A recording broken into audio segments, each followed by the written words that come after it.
Selamat datang kembali di Gabutku. Jangan lupa subscribe dan bunyikan loncengnya agar tidak ketinggalan ceritanya bosku. Tidak perlu berlama-lama, kita lanjutkan baca cerita. Kekuatan Harvey York untuk bangkit bab 1816. Larry menyempit, lalu berseru, "Ya, aku ingin lebih, tapi aku merasa sepertinya aku harus sedikit lebih menjaga diri. Lagi pula, aku bahkan tidak tahu apakah kamu punya uang sebanyak ini. Selain itu, kamu sudah menyinggung Seth, tentunya dia akan datang untukmu juga." "Benar, aku lupa memberitahumu, Seth memiliki dukungan yang tidak lain adalah Tuan Muda VG sendiri. Dia milik keluarga Lynch, salah satu dari 10 keluarga teratas."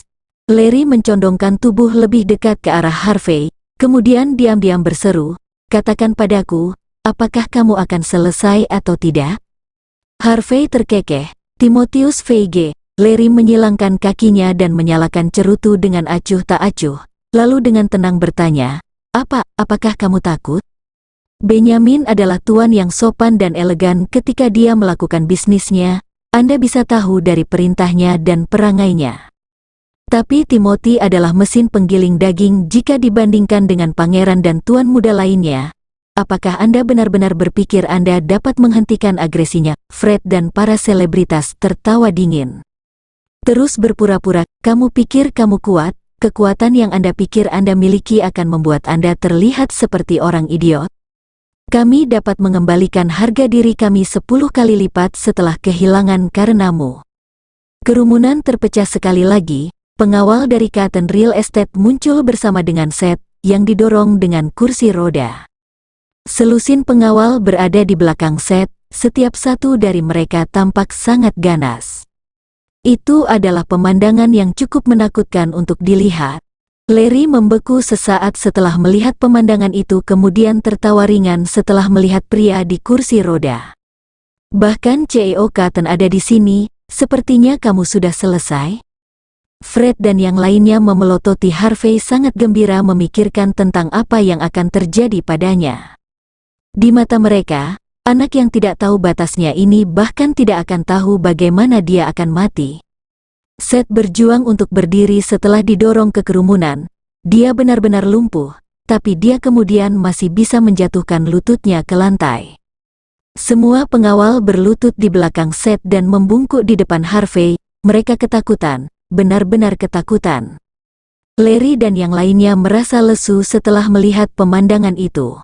Larry tanpa sadar bertanya, "CEO Cotton, apa yang sebenarnya Anda lakukan?"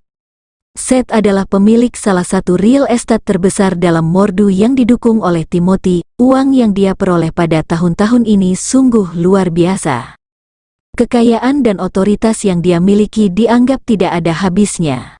Tapi dia berlutut di depan Harvey kemudian seolah-olah dia adalah anjing liar.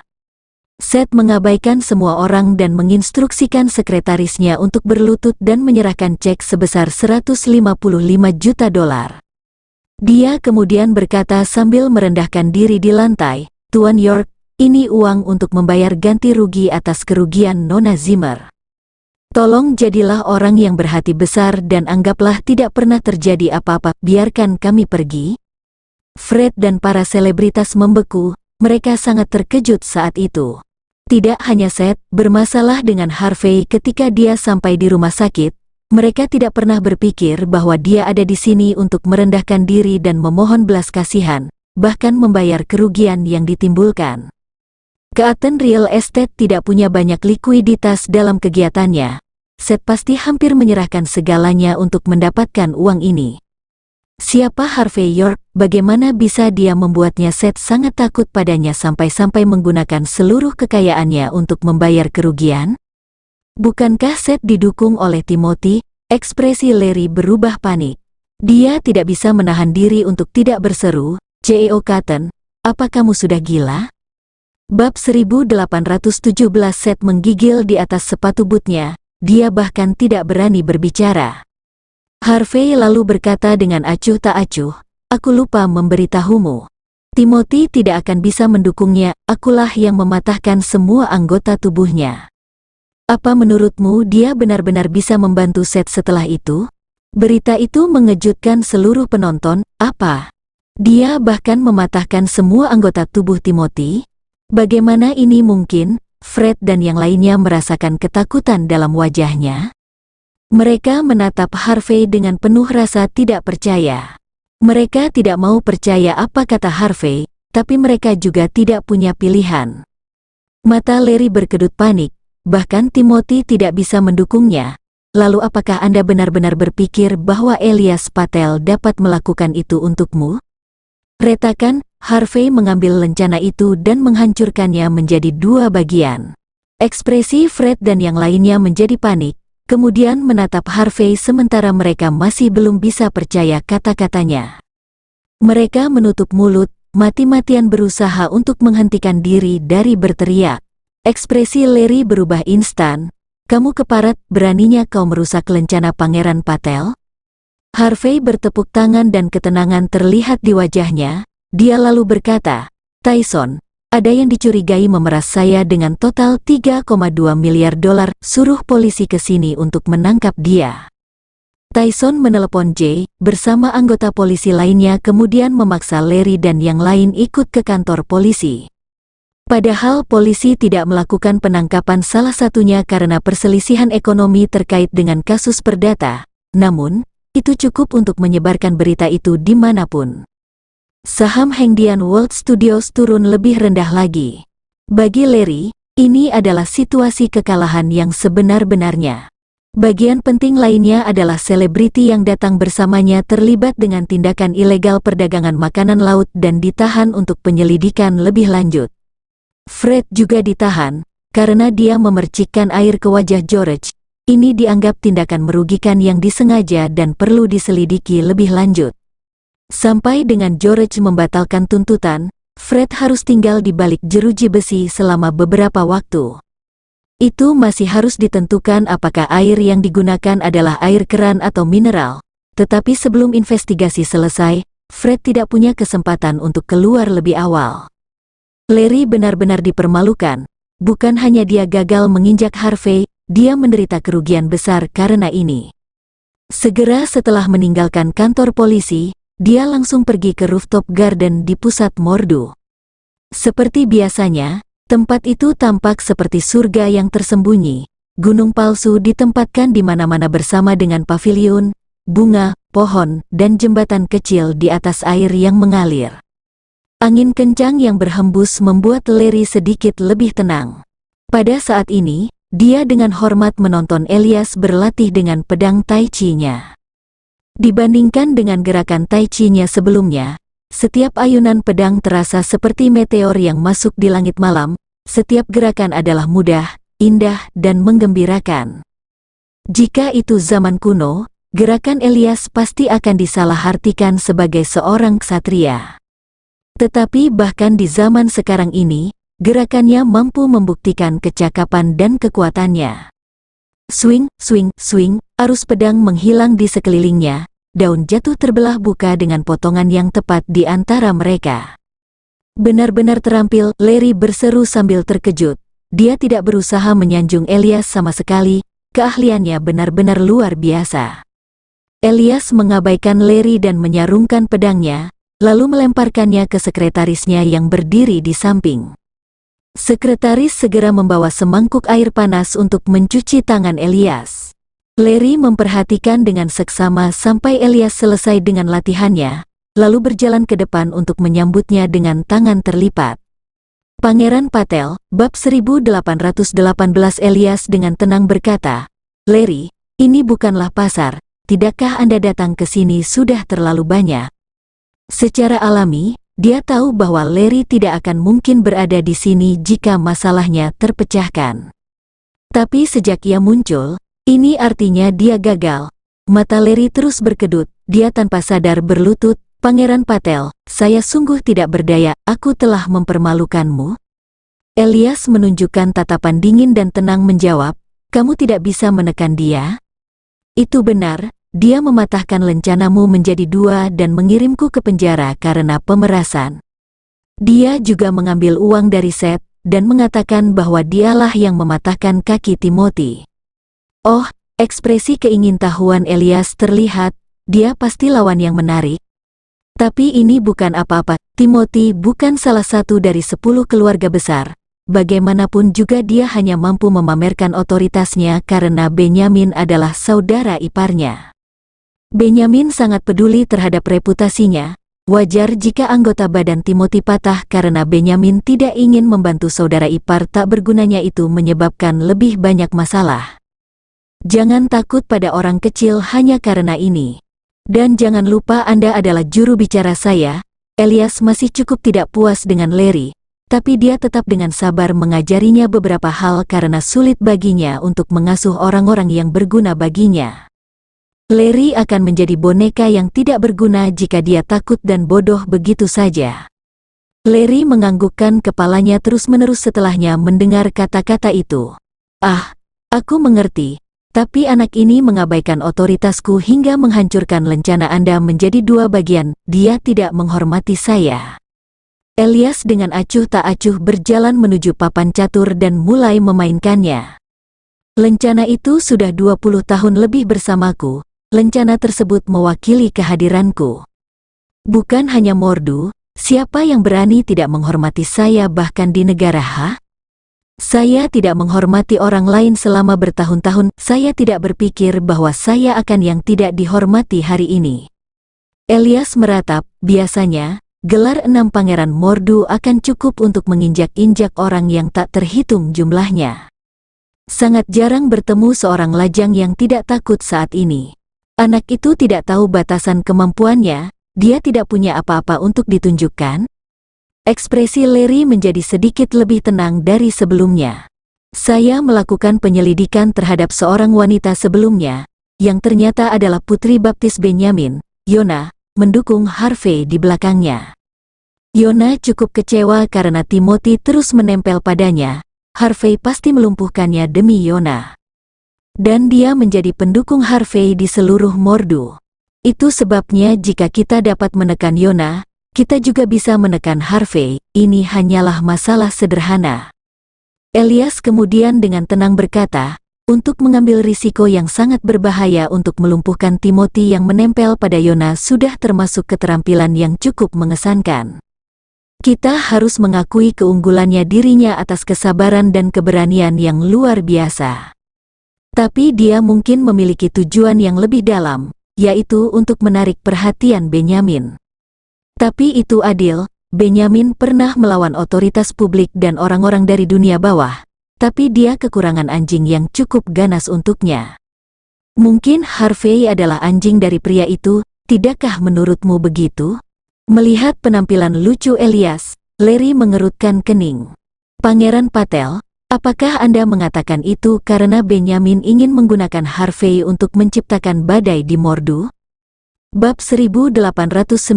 Pada saat itu, Larry akhirnya paham, Pangeran Patel, saya sempat mendengar bahwa Benyamin Lynch hampir mati tempo hari, namun baru-baru ini, sepertinya dia telah pulih. Dia mencurigai ada seseorang yang mengincarnya posisinya, dan bahwa ia mungkin dibunuh untuk itu. Dengan demikian, dia telah mengambil serangkaian tindakan untuk melindungi dirinya sendiri. Jika Harvey adalah suruhannya, dan digunakan khusus untuk menyerang orang untuk membangun kekuasaan, maka semuanya masuk akal. Bagaimanapun, Benyamin telah pulih. Secara alami, dia ingin menunjukkan kemampuannya pada semua orang di Mordu. Tetap saja, dia melakukan semua ini begitu tiba-tiba. Apakah dia tidak takut menjebak dirinya sendiri? Bersinggungan begitu banyak orang sekaligus. Mungkin dia tidak takut seseorang yang menyerangnya sebelumnya, menyerangnya kembali?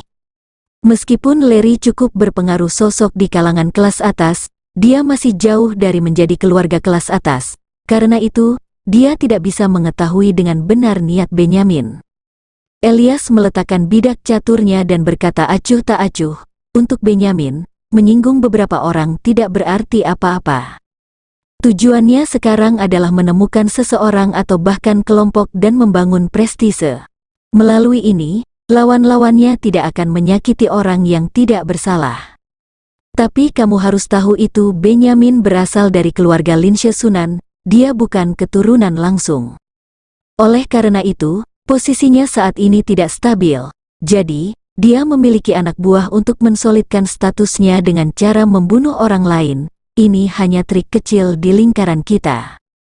Orang luar seperti Harvey mungkin tidak punya kekuatan apapun di Mordu, bahkan jika dia agak terampil. Dengan begitu, membiarkan Harvey keluar memakai namanya adalah pilihan terbaik Benjamin. Setelah dia selesai membangun prestise miliknya, dia bisa membunuh Harvey, itu saja sudah cukup untuk memuaskan lingkaran atas Mordu. Skema seperti itu tentu saja tak tertandingi oleh orang biasa. Elias meremas bidak caturnya, menghancurkan itu menjadi debu halus. Dia tersenyum sinis, Benjamin Lynch memang pantas menjadi Benjamin Lynch. Dia menyerang dan bertahan di waktu yang sama, benar-benar memecahkan masalah atas posisi tidak stabil yang disebabkan olehnya penyakit sebelumnya. Mata Larry berbinar setelah mendengar analisis Elias. Apakah ini berarti itu Harvey hanyalah umpan di ujung meriam? Larry tidak berani memprovokasi Benjamin. Namun, dia ingin menghancurkan Harvey dengan kematian yang parah, seperti yang berulang kali dilakukan Harvey mempermalukannya. Tidak peduli bagaimana Benjamin bertindak, itu tidak ada hubungannya dengan kami. Bahkan jika kita melihat melalui niatnya, kita dapat menganggap seperti kita tidak tahu apa-apa. Dia bisa menginjak siapa saja, tapi jika dia berani berjalan di atas saya, maka hal-hal tidak akan terjadi dengan mudah. Elias mengeluarkan ponselnya saat dia berbicara. Dia kemudian memutar nomor dan berkata dengan acuh tak acuh, apakah ini Direktur Elisa Jin? Saya Elias Patel. Ada sesuatu yang saya ingin Anda lakukan untuk saya. Setelah ini, kita tidak saling berutang lagi. Asteris. Sementara itu di dalam bangsal VIP rumah sakit. Setelah merawat Cynthia, beberapa dokter membungkuk kepada Harvey dengan hormat dan pergi. Yona masuk untuk bertemu Harvey, itu sudah cukup untuk menjelaskan kepada orang-orang identitas Harvey. Harvey menghela napas lega setelah dikonfirmasi bahwa Cynthia tidak punya luka dalam, dan hanya perlu beristirahat selama beberapa hari. Yona menghela nafas dan berkata kepadanya, Tuan York, ini adalah salah kami menyebabkan Cynthia terluka. Memikirkan bahwa kasus keamanan publik yang begitu serius benar-benar terjadi di Mordu. Setelah Ayah Baptis tahu, dia lalu memerintahkan polisi untuk membuat perbaikan. Mulai hari ini dan seterusnya, tidak akan ada wilayah tanpa hukum di Mordu. Ayah Baptis pasti akan memberi Anda penjelasan tentang masalah ini. Bab 1820. Harvey York sedikit mengangguk dan berkata, masalah ini adalah bukan tanggung jawab Anda, dan pihak lain akan memberi kami penjelasan cepat atau lambat. Nona Lin, jangan khawatir, saya bisa menangani ini sendiri. Yona Ling menggelengkan kepalanya. Harvey York, biarkan aku mengurus masalah ini. Aku berjanji bahwa tidak ada yang akan datang ke rumah sakit untuk mengganggu mulai sekarang. Bang! Sebelum suara itu turun, pintu ruang VIP ditendang seseorang dan terbuka. Kemudian lusinan orang datang, Larry dan Fred memimpin mereka. Fred seharusnya ditahan. Kehadirannya menunjukkan bahwa ada masalah dalam sistem. Dan kali ini, pusat kelompoknya bukanlah Larry, melainkan seorang wanita yang tampaknya berusia awal 30-an. Wanita ini mengenakan seragam putih, tetapi bahkan seragamnya dengan serius menguraikan tubuhnya yang dewasa. Wajahnya sangat halus, dan ketika dia berjalan, secara alami membawa aroma arogansi dan penghinaan. York, berlutut, Fred berteriak dan membentak saat dia menendang pintu hingga terbuka. Di belakangnya berdiri beberapa aktris, yang telah ditangkap karena kasus makanan laut di sore hari tadi. Mereka memiliki rambut acak-acakan dan tampak kotor, dengan ekspresi pahit di wajah mereka. Jelas, kapan orang seperti mereka melakukan kesalahan yang begitu parah? Mereka harus mendapatkan kembali keadilan untuk keluhan yang mereka derita. Menarik, Harvey York duduk di sofa dengan ekspresi tertarik. Yona Ling saat ini masih meminta maaf pada Harvey, tetapi seseorang mendekati Harvey. Awalnya, Yona ingin keluar untuk penggantian. Tapi Harvey melambai tangan, memberi isyarat padanya untuk tetap di ruangan. Adapun Tyson dan anak buah Harvey lainnya ada di sana juga, tetapi mereka tidak mengambil tindakan apapun dan malah memilih untuk menatap kelompok Fred dan Larry seolah-olah mereka gila. Pada saat ini, Harvey melangkah ke ruang tamu VIP. Dia melontarkan senyum tipis pada Larry. "Tuan Chambers, senang bertemu denganmu lagi. Sepertinya kantor polisi tidak bisa menahanmu, hanya kurang dari 1 jam, kamu di sini lagi. Apakah kamu berencana supaya aku mengundangmu untuk makan malam?" "Sayangnya aku tidak berencana untuk mengundang siapapun hari ini. Ini akan menjadi hadiahmu." Harvey York memiliki ekspresi santai di wajahnya, seolah mengusir lalat, hus. "Heh, lancang." Bintang wanita yang tampak kotor itu merasa sangat sengsara, tapi mereka masih bisa bertahan dengan ketenangan mereka. Mereka menatap Harvey dengan tatapan sinis, mencibir, berpikir dia menjadi benar-benar bodoh. Bocah seperti ini tentu saja tidak peka. Dia masih bisa bertindak arogan meski banyak orang masuk bersama. Apakah dia benar-benar tidak tahu seberapa kuat pendukung mereka saat itu? "Harvey, aku memberitahumu, kamu mati. Kamu melawan kami berulang kali lagi dan lagi. Kamu bahkan berani mengirim kami ke polisi. Hari ini, kamu akan menjadi orang mati.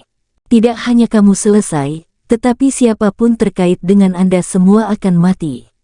Wajah bengkak Fred tampak mengerikan, tapi pada saat ini, dia sangat bersemangat. Namun, Larry menatap Harvey dengan minat yang besar. Dia orang yang hebat, jadi dia tidak gugup sama sekali. Baginya, Harvey tidak berbeda dengan orang mati. Harvey tersenyum acuh tak acuh. "Bukankah kamu selalu berencana untuk membunuhku? Kapan kamu sukses? Tidak bisakah kau sadar?" Bersambung.